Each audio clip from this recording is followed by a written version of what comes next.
যে পালিয়েছে হেলিকপ্টারে চড়ে, তার ছেলে গত 2-3 দিন আগে একটা স্ট্যাটাস দিয়েছে যে আমার মাকে দেশের মানুষ কুকুরের মতো তাড়িয়ে দিয়েছে। একটা স্ট্যাটাস ছিল। আমার মনে হচ্ছে মাও পাগল হয়ে গেছে, ও পাগল। এক লোক ঊর্ধ্বশ্বাসে দৌড়াচ্ছে রাস্তায়, তার ছেলের সাথে দেখা, বলছে বাবা তুমি কোথায় যাও এভাবে? বলছে ওরে ভাই গরু হারিয়েছে, খুঁজে পাচ্ছি না। ছেলে বলছে কি বললেন? আমি আপনার ছেলে, জন্ম দেওয়া ছেলে, আর আপনি আমারে ভাই বলেন? আমি আর বাঁচবো না। বাড়িতে যে বলছে মা আমি মারা যাবো। কেন? বাপ আমারে ভাই ডেকেছে। তো মা বাপ ধরে ভাই ডেকেছে, ও আসল বাড়ি আস দেখছে। সারাদিন পরে যখন বাড়ি এসেছে ডাক দিয়ে বলছে ও তুমি নাকি ছেলেকে ভাই ডাকি ফেলেছ। ওই লোকটা বলছে ওরে মা গরু হারালে এরকম হয়। বলেন 50-60 হাজার টাকার একটা গরু হারালে যদি বউকে মা বলে ফেলে, ছেলেকে ভাই বলে ফেলে, এটা মানে একটা অবৈধ একটা রাজত্ব হারিয়ে গেল। মাথা ঠিক থাকার কথা, এই জন্য তো ঠিক নেই।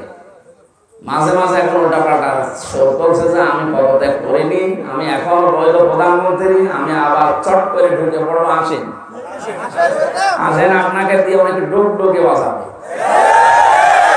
কারণ গণহত্যার সাথে জড়িত কত মানুষের বুক খালি হয়েছে, তারা তো একেবারে ৮-৮ নিয়ে বসে আছে, একটা চামড়া হলেও নেব।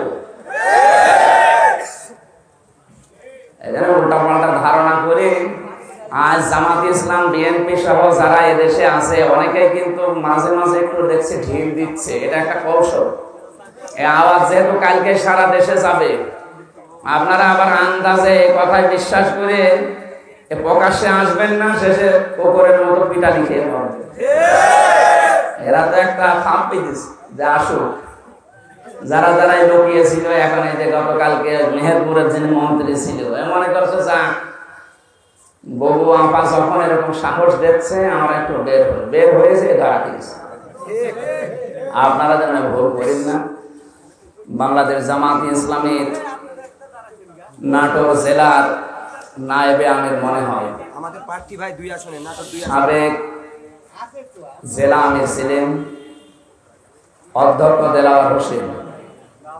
আমি সেদিন গিয়েছিলাম ওনার কলেজে, কি কান্নাকাটি করছিল লোকটা। তার ছেলেকে যেভাবে হত্যা করা হয়েছে, পৃথিবীর ইতিহাস পাল্টিয়ে গেছে। এটা মানুষকে এইভাবে নিয়ে আপনি মানতে পারলেন? তার একটা মাত্র ছেলে, 3-4টা ছেলে হলে একটা মরে গেলে, একটা হারিয়ে গেলে বুঝ দেওয়া যায়। তার একটাই ছেলে, আর আপনি কি করলেন? এখন তো এই দেশের জনগণ আপনাকে ছাড়বে। আমার কুষ্টিয়ায় 5 তারিখে আমার সামনে 14 জন মারা গেছে। যে পুলিশগুলো এদেরকে মেরেছিল সব গোপালগঞ্জে, ওদেরকে এখন কুষ্টিয়াবাসী খুঁজে বেড়াচ্ছে। যদি পায় এই যে দারোগা সাহেব আলী, ওরা পিটিয়ে মেরে ফেলবে।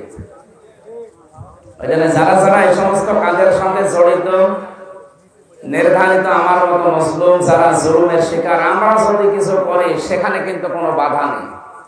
আমির জামাতের বলেন, বিএনপির তারেক রহমানের বলেন, কোনো বাধা নেই যে এদের কিছু হবে না। না, আমরা ইচ্ছা করলে পারবো, কারণ আমরা ভিকটিম।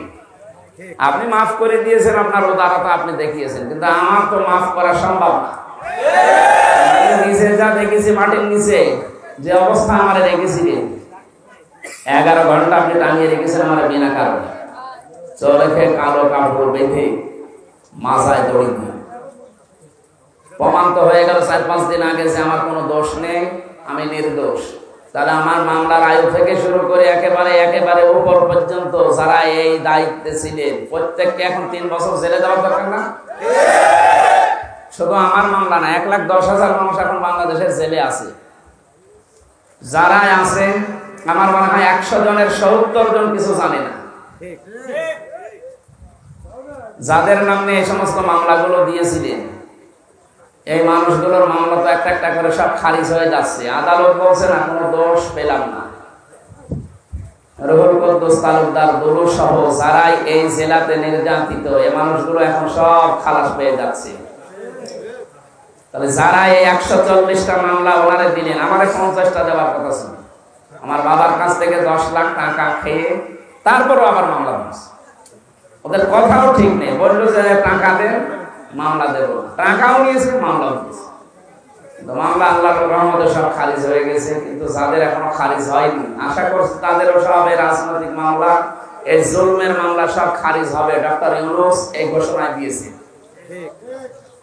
সুতরাং যাদের মামলা খারিজ হয়ে যাচ্ছে এর সাথে যারা জড়িত প্রত্যেকের শাস্তি আমরা দেখতে চাচ্ছি। হয়তো এই সংশোধন আসবে না, আগামীতে আবার যারা আসবে তারা মনে করবে এরকম। এখানে এরকম কিছু করা দরকার যেন কিয়ামত পর্যন্ত এদেশে আর কেউ গুমের শিকার না হয়, মিথ্যা মামলার শিকার হয়ে হয়রানি না হয়। আল্লাহ আমাদেরকে সমস্ত কার্যকলাপ গুলো বাস্তবে রূপ দেওয়ার তৌফিক দিন। এখানে ছোট্ট একটা কথা বলছি, বাস্তবতা। এই মোবাইল বাজেকার একটা হোস্টেলে খাবার খেত 100 জন ছাত্র। সকালবেলা খাবার দেওয়া হয় তাদেরকে পাউরুটি আর কলা। 20 জন বলছে ঠিক আছে এই খাবারই চলতে থাক, আমাদের অসুবিধা নেই। কিন্তু 80 জন বলছে না, এই খাবার আর চলবে না, এই খাবার আমরা চাই না, আমরা নতুন মেনু চাই। হোস্টেলের যিনি দায়িত্বে আছেন তিনি বললেন তাহলে ভোট দেওয়া হোক, কে কি চাই সেটা যেন কাগজে লিখে এই বক্সে ফেলে। শেষ পর্যন্ত দেখা গেল কিছু চাই রোল, তাদের সংখ্যা 18 জন, কিছু চাই খিচুড়ি, তাদের সংখ্যা 19 জন, কিছু চাই হয়তো চিড়া মুড়ি, তাদের সংখ্যা 15 জন। এভাবে শেষ পর্যন্ত এই 80 জন ভাগ হতে হতে আর 20-এর উপরে কেউ গেল না। কি হলো শেষে? এই যে 20 আগে থেকে যেটা চালু ছিল ওইটাই চালু হয়ে থাকলো, এই 80 জনের মতামতের কোনো গুরুত্ব পায়নি। আমার মনে হয় বাংলাদেশে কোনো ওই জায়গায় দাঁড়িয়ে আছে।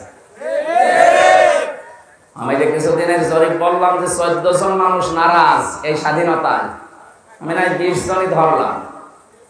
20 জন মানুষ আগে যেটা চলছিল ওইটাই আবার ফিরিয়ে নিয়ে আসার জন্য চেষ্টা চালাচ্ছে, আর চালাবেও তাই।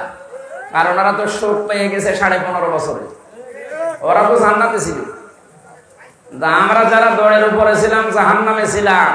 আমাদের সংখ্যা তো 20 জন না, আমাদের সংখ্যা 80 জন। আমরা এই 80 জন এখন যদি কেউ রোল নিয়ে, কেউ চিড়া মুড়ি নিয়ে, কেউ খিচুড়ি নিয়ে মারামারি করে আলাদা আলাদা হয়ে থাকে, ওরা কিন্তু আবার চলে আসবে। এখানে আমাদের চাই হোক আমরা যেন এই 80 জনের ভেতরে কোনো ছোটখাটো বিষয় নিয়ে মতপার্থক্য তৈরি করে ওই 20-এর আবার আগামী যেটা গততে ছিল ওইটা যেন আবার চালু হয়ে না থাকে। খুব সাবধান থাকা লাগবে এই কিছুদিন, কারণ ওরা কিন্তু ফাটল ধরানোর চেষ্টায় আছে। কারণ ওদের যে টাকা, ওদের এই টাকাগুলো এখন খরচ করবে কোথায়?